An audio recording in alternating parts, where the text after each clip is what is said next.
Not a Christian myself, but I think the Bible says as well, fear no evil. Do not be afraid. Proceed with confidence. Take the risk, take the jump. Really ask yourself, am I living the life I want to live, or am I at least doing the things now to get me there in a reasonable time frame? So do not be afraid.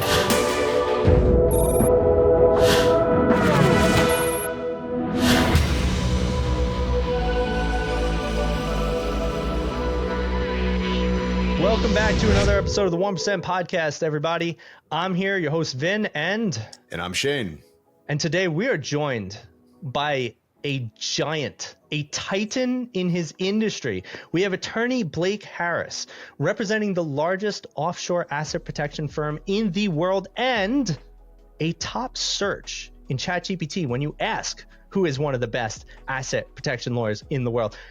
Blake Harris, welcome to the show, my man. Vin, Shane, thanks so much for having me. Looking forward to it. Dude, I am so excited to jump into this with you. You know, we had a preliminary conversation. It was blowing my mind what you were talking about. I knew you had to be on the show. I knew you truly are a 1%er. So let's get into this, man. Can you share a little bit of your story, who you are and what you're doing with our audience, and tell them all about you and your firm? Sounds good. Well, I like to start this story way back at the very beginning. When I was only about 6 years old, I was in kindergarten.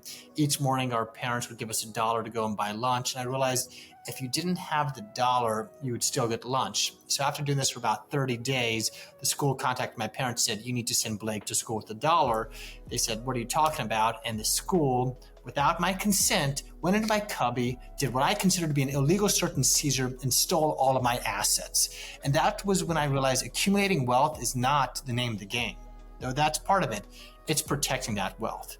And so I ended up going through law school, working for a trust law firm, partnering with the original asset protection attorney, the original international asset protection attorney that was based in Denver, just a few blocks from where my office was based. And he taught me a lot for many years before he passed away.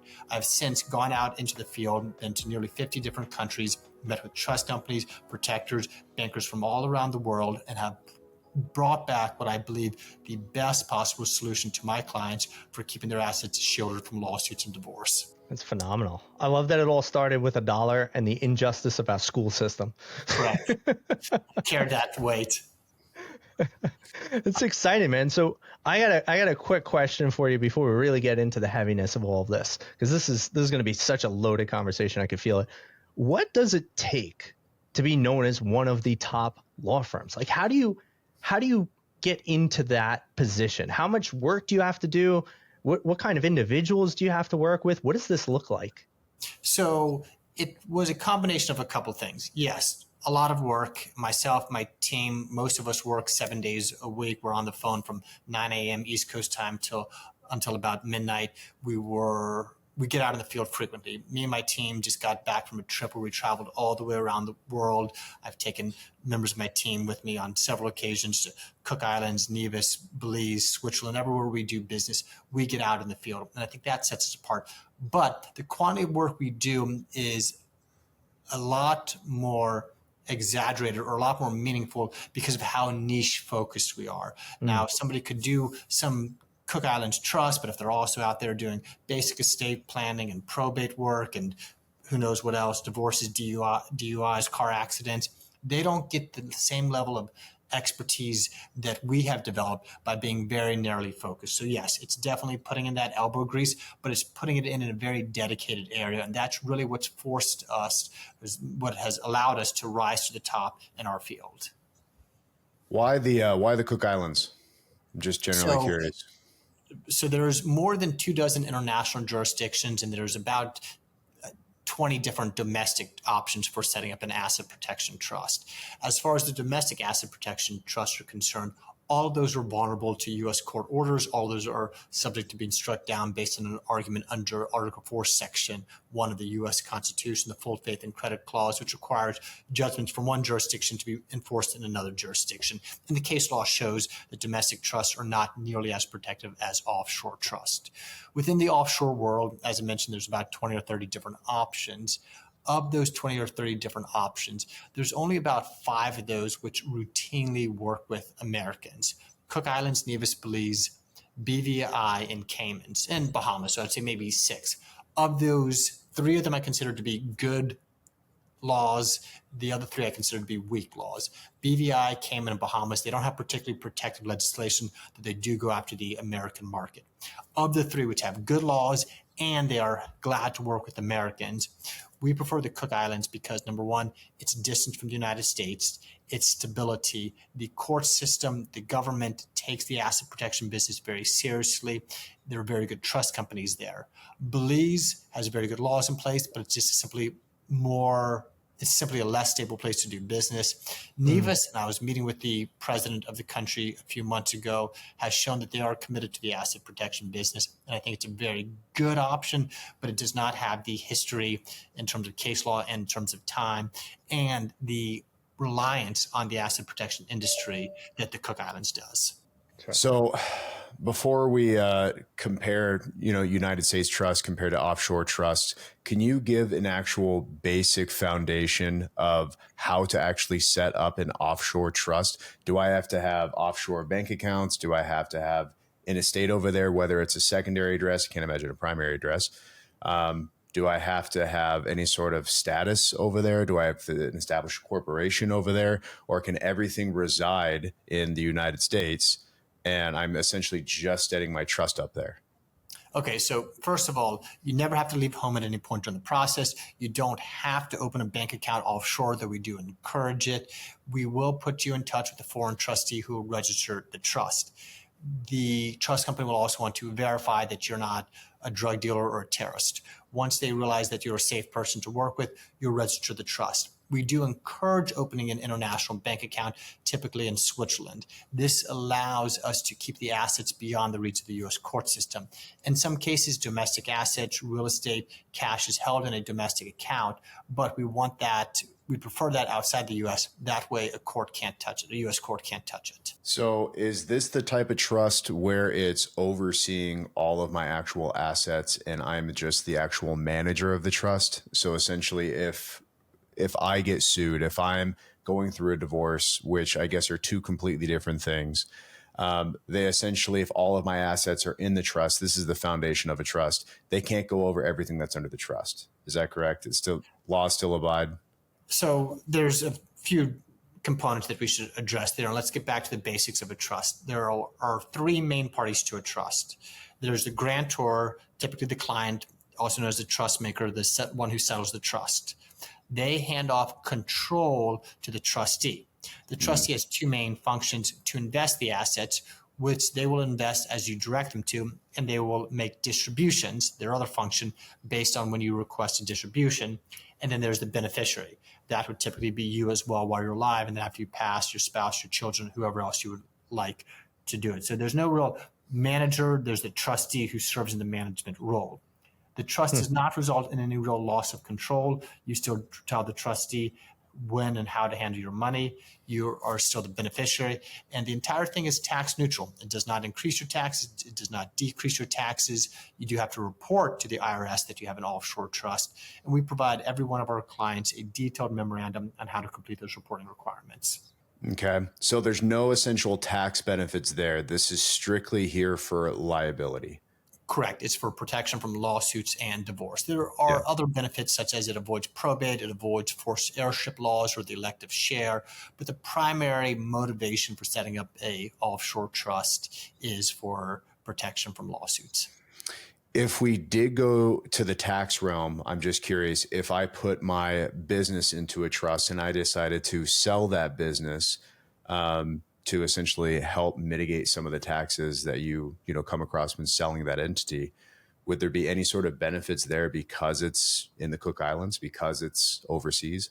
No, it's still a tax neutral transaction. No increase or decrease in tax liability with an offshore trust. I see. So mainly for the liability aspect. What type of people would you recommend should seek this type of help from you?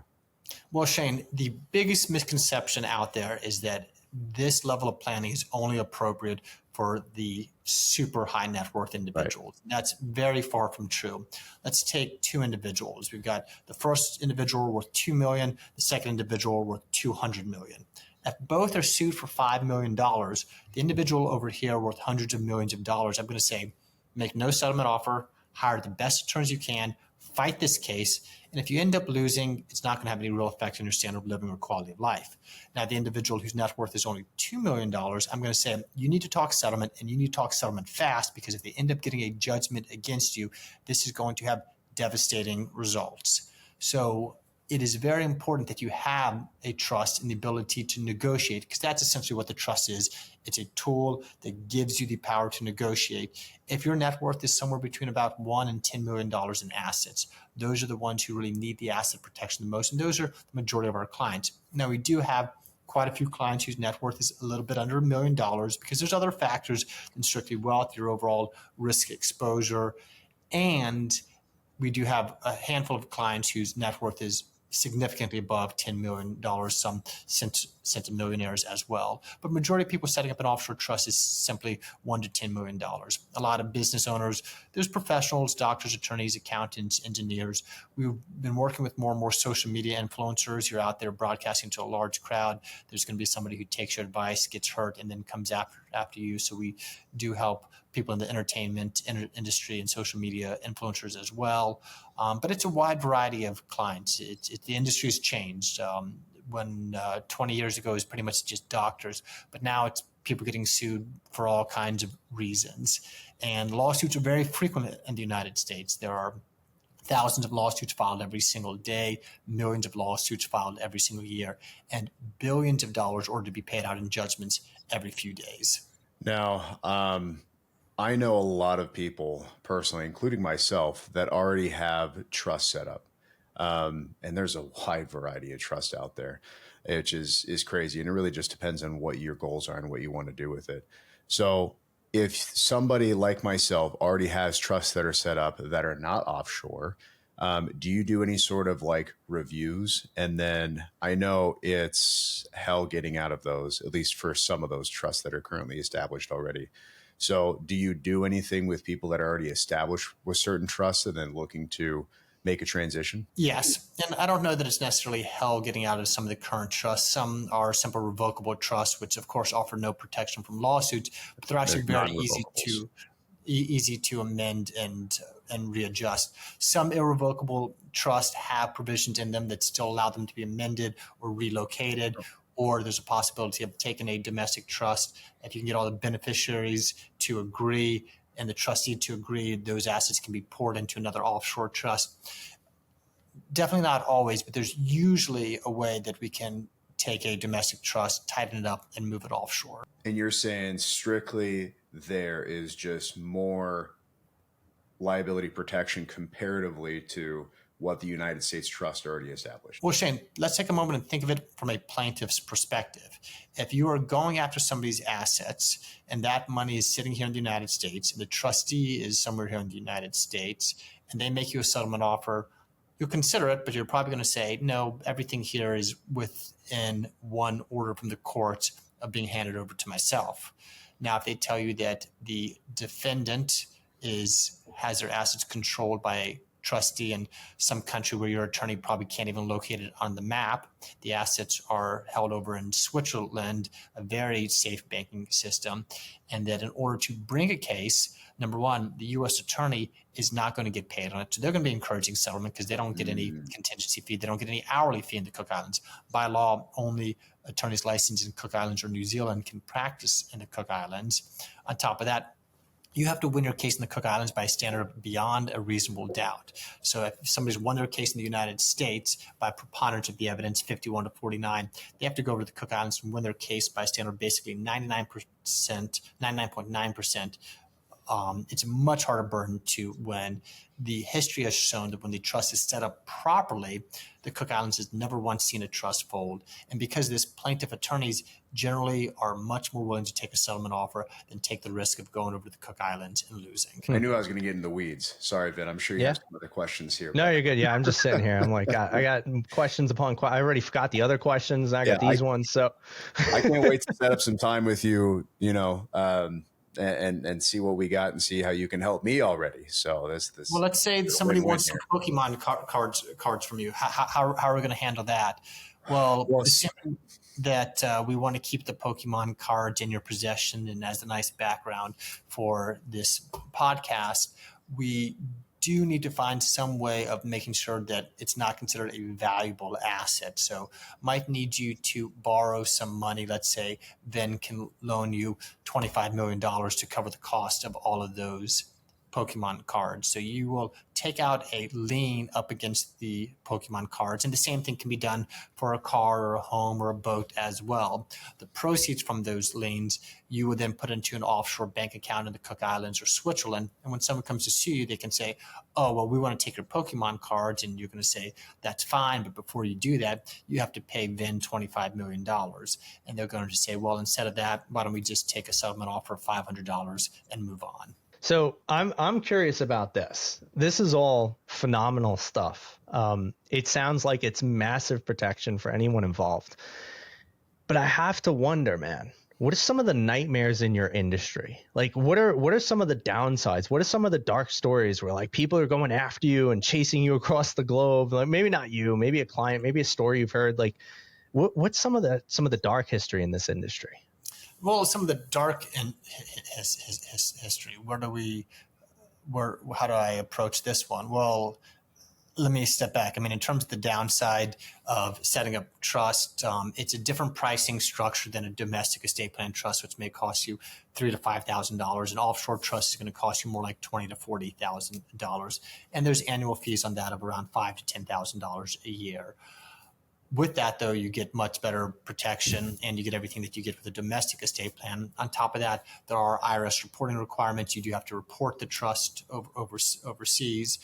Have offshore trusts been used inappropriately over time? Of course, just as cars and computers and anything else, a bad person is going to do bad things with any tool that you give them. But what I do want to impress upon is the ethics of the industry. I absolutely 100% do not believe this ideal that it is moral or honorable to be weak, to be unprotected, to be vulnerable.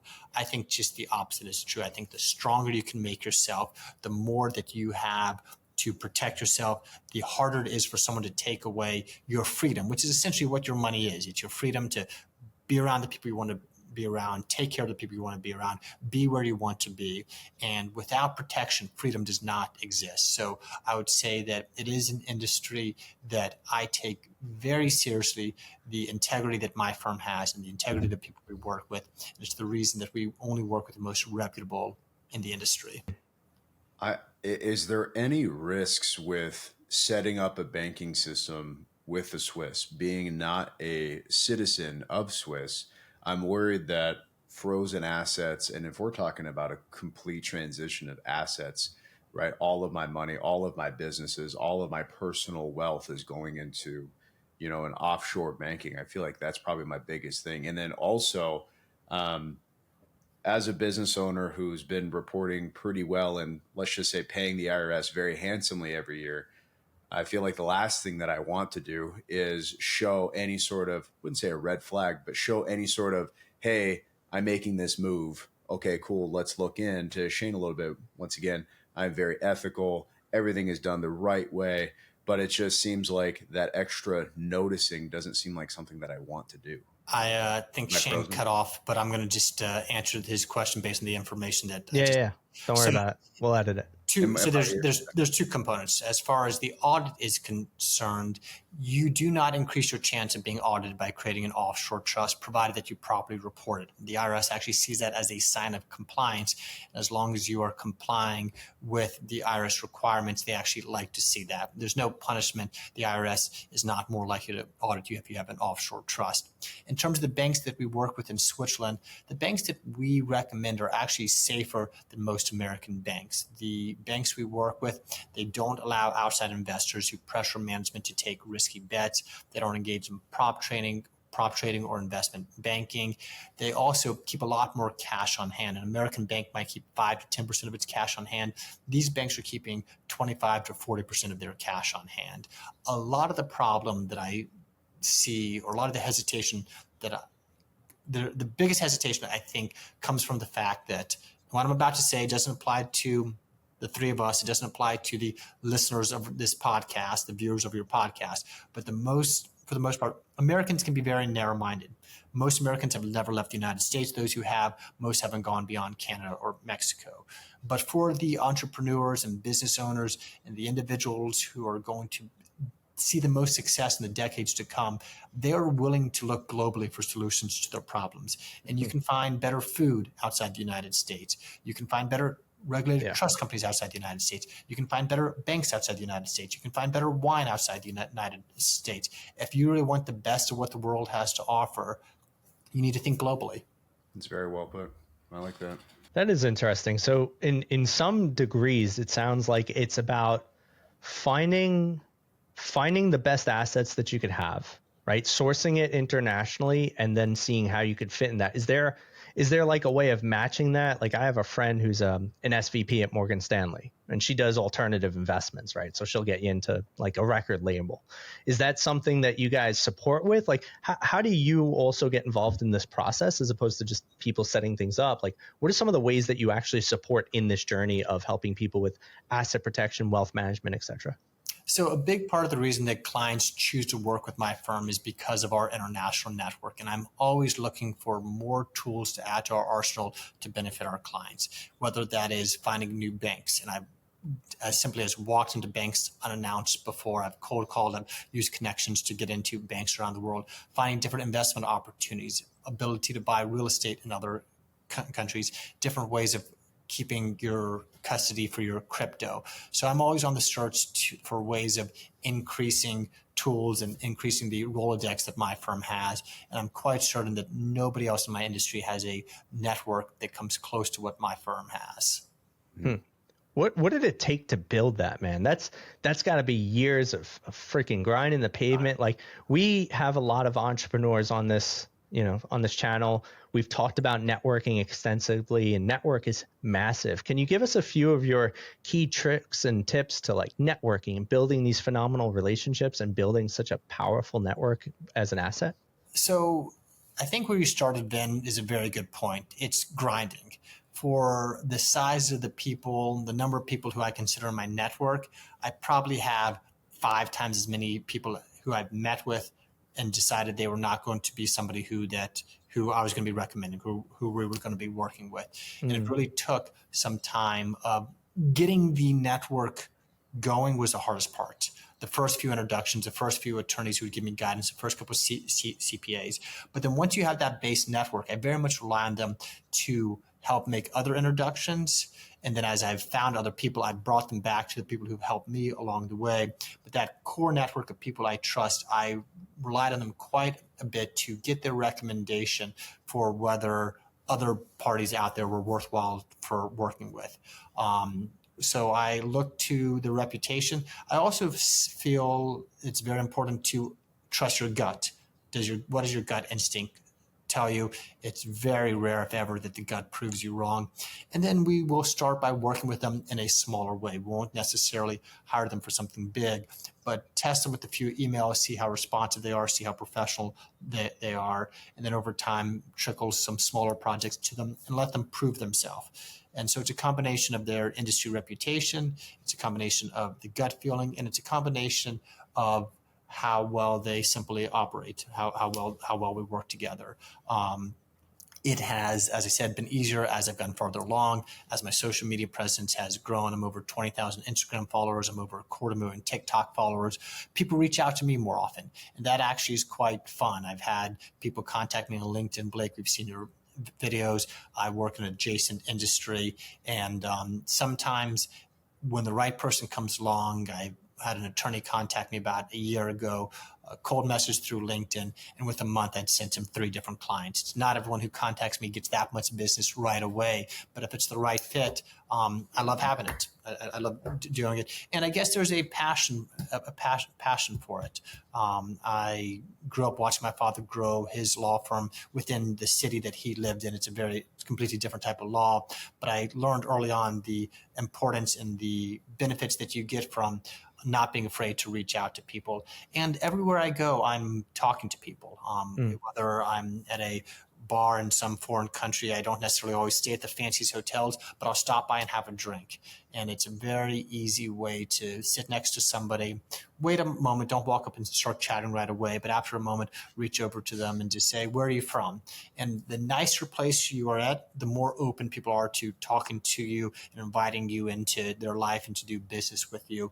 But even when I am at one of my employees who's excellent, brilliant, I met him just when I was living in Denver. He was the front desk individual at my building, and I got talking to him and realized he's brilliant. Another gentleman who I just brought on, I met him in my Muay Thai class. I very much respected the way that he performed in class and realized he's a very smart individual, and I could get him at a good rate, and I brought him on. So I'm always recruiting. I'm both recruiting for my team individually, but I'm also recruiting for providers that we can be sending potential business to. I love that, man. You have such a shark mindset, and it shows. I mean, obviously the reputation already precedes you, but I'd even like to dive a little bit more into that, because I think a massive part of entrepreneurship and building something worthwhile is about the mindset that you hold, the personality that you've developed. I mean, I know you kind of watched your father and you were inspired by this, but were you always this kind of person? Was there something that you had to kind of develop internally, a specific mindset that you had to hold? Like, how did you really build this part of you? I'm so curious about this. So I will say about the entrepreneurship journey that the best part about it is not the ability to take off time when you want to take off, because entrepreneurs generally work more than non-entrepreneurs, no question about that. It's the person that you become along the way. The job that I have now is quite different than the job I had a year ago, which is quite different than the job I had a few years ago, even though I've always been working at my own law firm. When I started out, I was my own paralegal. Very soon thereafter, I was able to hire a paralegal and hand off some of that. But then I spent a lot of time doing both the marketing and the sales calls. I've built out a team who can handle a lot of the sales calls, and I've been able to focus more on marketing, more on recruiting, and more on building the firm culture. So instead of talking directly to clients, I'm talking to my team who talk directly to clients. And it's been a wonderful journey, and I've seen how I've grown and developed along the way. I will say that I have had an entrepreneur mindset from the time I was very young. I had a mobile disc jockey business. I had a candy machine business. I've always been a little bit entrepreneur minded, but it's been very neat seeing the way that I've changed. I just had my first nationwide television appearance recording a few days ago. It hasn't gone live, but it's going to go live on CNBC soon. And it's just fun watching each step of the way, and each milestone is really not necessarily that huge, because I've been on TV before on a more local size, but after you get all the way through it after 10 years, and I hadn't taken a single full day off work in over 10 years until last November. I went down to Costa Rica, did a spiritual retreat, and unplugged from my phone for a week. And I really stepped back and I took a moment and realized I'm proud of my law firm. I'm very proud of my law firm. It's something really cool that we built. We do great things for our customers, for our clients. We also have a great team internally where I feel like I have brought good jobs to a lot of people. And while I don't say my law firm is who I am, it's very much a reflection of who I am. And it's very important to me that the law firm is run with the most possible integrity, the most possible professionalism, and that my clients are getting Ritz-Carlton service and over having a good experience when they work with us. So I got another question for you. I'm curious because your industry, obviously, it's very shrouded in mystery. We kind of hinted at this a little bit before. For sure. Are there any controversial thoughts that you could share about your industry specifically? Like, what are some of the things maybe people should be aware of? What are some of the things that maybe you agree with or don't disagree with that might be controversial? Like, give us a little bit of a nugget of what makes Blake the outlier in his industry. Okay, so I mean a few different questions there, but I'll say that I have been told by a friend in the Cook Islands that they refer to me as a disruptor in the industry. This is not an easy industry to break into. People have asked how I got into this industry, and I didn't realize it was so hard to break into. I just knew that I wanted to work into it, and by focusing and grinding and really not knowing all the hurdles that I'd have to go through and all the people I'd have to meet with and all the travel that I would have to do, I don't know if I would have done it if I knew what all I was going to have to go through. No, I would have, because I'm so happy with the position I am in now. And it really just takes a matter of keeping going with it. Having your own business. Success does not look like this. Success looks like this. And the farther I've gotten into it, I've learned, don't get too excited when things are going this way, and don't get too upset when things are going this way, because they're going to bounce back. But I really believe that if you put your energy in the right direction, if you're doing the right things, the dividends will come your way. Don't worry too much about the money any particular day. Make sure that you're doing the right things to grow your business. Make sure that you're treating your customers the right way, and then you're going to see the benefits of it. And as you pick up speed, you pick up more speed. As your wealth accumulates, this rate at which your wealth is going to accumulate is going to continue to grow. Last year, we had our best year ever, and I think that we're on track to do that again this year as well. So sticking with it, and don't be afraid to take on some pain, if that means working late, if that means having some difficult conversations. You've got to be ready to fire. It is the least fun part of my job, but it's absolutely necessary that you take out the trash so your home doesn't become trash, and then get back to doing the things you enjoy doing. And that's the nice part about being a business owner, that you should delegate and assign the tasks that you don't enjoy, that are not your strengths, so that you can lean in more to where your specialty is. Yeah. I want to make a few comments here with what you were saying, because it just connected with me on so much that I've been trying to get to that certain level mentally. And the fact that you said, you didn't really take a full day off until last November, until you went to that spiritual journey, and you didn't connect. Looks like you guys are frozen. I don't know what that issue is there, but we'll have them restarted in a second. I'll restart it. Yes. There we go. So can you hear me now? Okay. Hey. All right. Shane, let's restart. You said the fact that I didn't take off, and then you cut. I'll restart. Okay. So I feel like I connected with you on a couple of different levels, and I wanted to make a few comments and then ask a question about that. You said you didn't take a full day off for 10 years until last November, until you took that spiritual journey. And you essentially didn't connect, you pushed your phone away for 7 days, which I find truly enlightening. And then you mentioned that the job isn't who you are, which I feel like that is very, very difficult to do. So I'm generally curious. And the reason why I say that is because entrepreneurs, especially nowadays, associate who they are, their entire identity, with what they do. Even if it's an entrepreneurship or small business owners. Hey, Attorney Blake Harris, what do? You associate with that first thing that comes. And that you specifically mentioned that it wasn't you, which is phenomenal. Like, you just saying that thing makes you to the next level. So I just wanted to commend on that, because I've been trying to reach that mental place for a long time now. One is, do you recommend that spiritual journey? If you can talk a little bit more about that. And man, I'm forgetting the second question. It was so good too.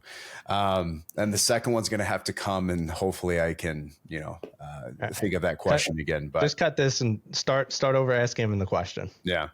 So, Attorney Blake Harris, do you recommend taking that spiritual journey and essentially unwinding, disconnecting from technology? And can you share a little bit more about what you actually did? So I can share, but only in the hypothetical situation that there is the opportunity to take a spiritual ayahuasca retreat down in Costa Rica, Reunion, Costa Rica. They do an excellent job, and it's something that scares a lot of people. But as an entrepreneur, you need to face your fears. You need to not be afraid to do things that are going to be hard, that will make you better in the long run. And I remember after my first couple nights there, I said, I'm doing so well. I've got so many things to come back and tell the people I work with, and tell my friends and tell my family. And they said, okay, that's great, but you need to focus on you so that you can be strong for everybody else. Because most of the day I'm spending on the phone, taking care of my clients, taking care of my team, attending to the needs of my family. I slip away in the afternoon for a quick Muay Thai class, but it's a lot of time that I'm giving to everybody else. And really getting to the point where you are your strongest is going to allow you to do so much more for your community. And we want to be able to do more for our community. And I think that all of us don't do a good enough job on focus on getting ourselves to our fullest ability. And it doesn't matter who you are, what you have going on in your life. You have a community that supports you. It's certainly, I've realized if you're a parent, this may be harder, but if you have children, your children want you to be strong and want you to be your best. And I think a lot of men are afraid to take some time to step away from everything and get themselves strong. And I think they will often use their kids or whatever work they have going on as an excuse for them not to face the challenges and do the hard things that will make them better and make them better for everyone in the long run. So I don't regret at all taking some time.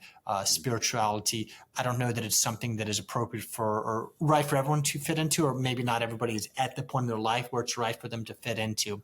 But going back to my comment of my law firm is not me, it's only a reflection of me. I am very much an individual who believes in speaking your mind freely, calling out BS, encouraging yourself and everyone you know to be active and healthy and loving and kind and respectful, and leaning to humor is a wonderful thing as well, and working hard and encourage and being a good role model for people. And with all that, it's how I operate my business. I take good care of my team. We go out to nice restaurants when we're together. I don't keep crap food around them.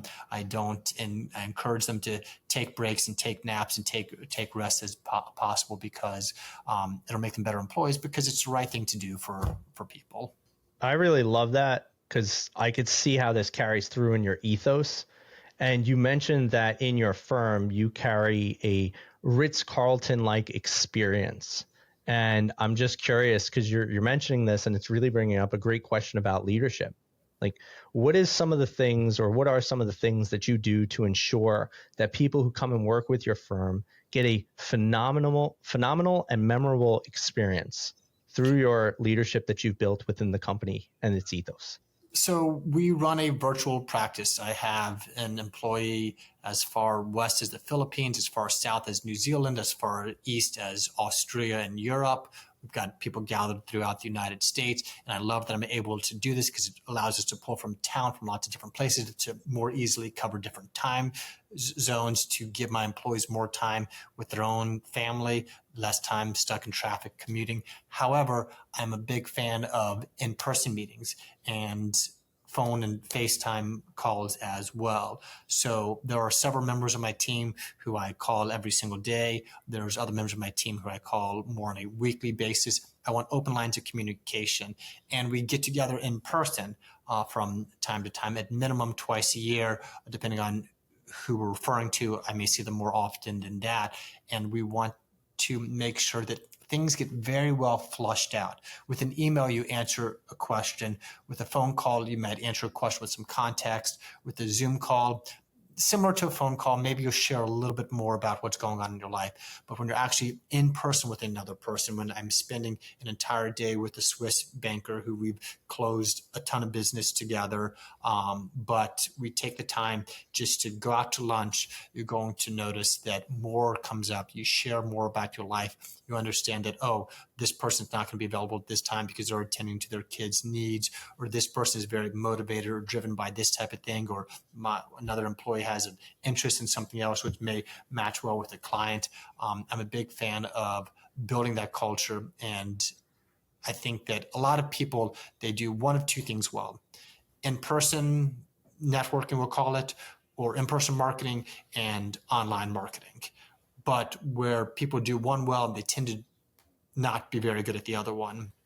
I have tried my best to make sure we're not one of the law firms that lacks in any area. So we have a strong social media presence. I spend a lot of time on camera getting the message out there. But then we also have a team that, but then I also make an effort to go to conferences, meet people in person, meet with my employees in person, and take time to get to know everyone on a deeper level.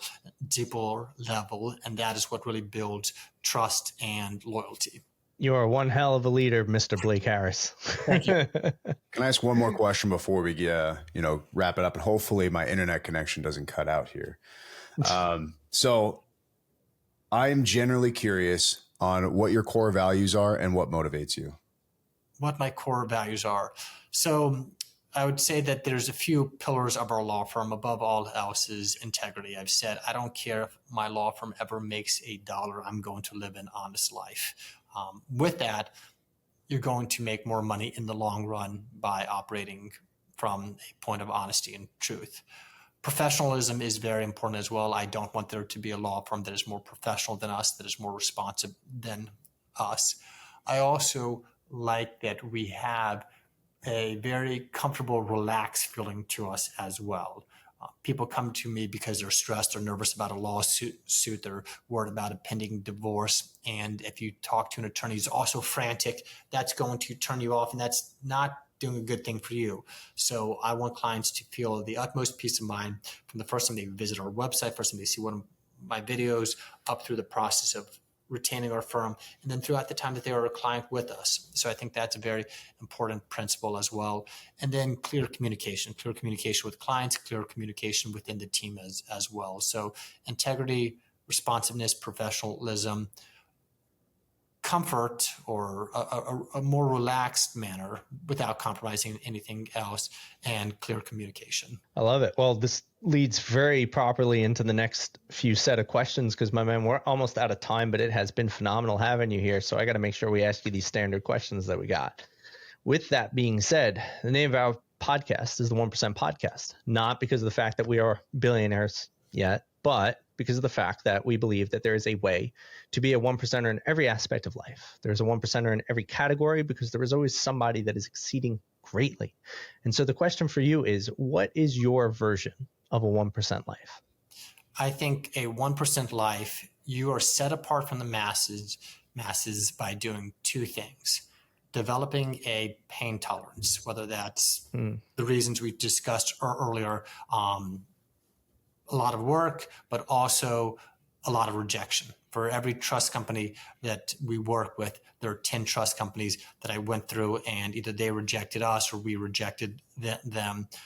For the team that I built, for every employee we probably had to fire another employee. Hard, painful conversations, but you have to do it. So number one, develop a pain tolerance. Number two, having a risk tolerance, being able to proceed with confidence. Like I said, the business goes up and down like this, but my employees are not riding the wave like that.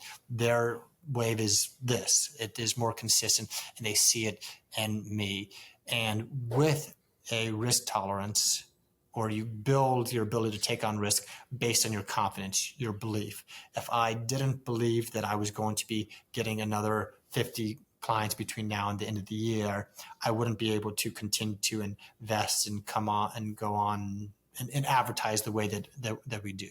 So I think it comes down to a couple of things. One is building a pain tolerance, which is very much just something that you've got to do on your own, and do it in all aspects of your life. Wake up, exercise hard, put yourself through pain yourself. And then the risk tolerance. I think a lot of the risk tolerance does come from having a good community, having a good network.